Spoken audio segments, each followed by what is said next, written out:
Welcome to Sweet Life Beat Life. We hope this video helps. You start by stabilizing everything. Mount your camera on a tripod and use a remote or timer so you don't add shake.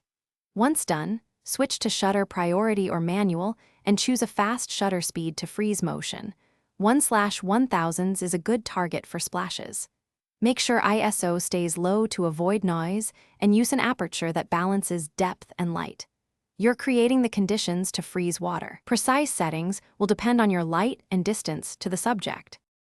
Next, control light and timing so the camera can capture crisp droplets. You want strong, directional light or a speed light with short flash duration.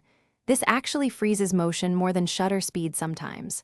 Once you set flash power, pre-focus on the spot where the water will move and switch to continuous high frame rate burst to catch the peak action. Make sure to test and adjust timing. A small delay between trigger and splash can shift your sweet spot, so tweak and repeat until shots align. Finish by refining composition and solving common problems. Reduce ambient light so the flash defines the droplets, and change backgrounds or angles to increase contrast. Dark backgrounds make water pop. Once done, inspect images at 100% for motion blur and misfocus. If motion blur persists, increase flash power or shorten flash duration, raise shutter speed, or move closer and use a narrower aperture. If focus keeps missing, use a marker to pre-focus and lock it. That usually fixes timing or focus errors quickly. Thanks for watching. Consider subscribing if we helped you.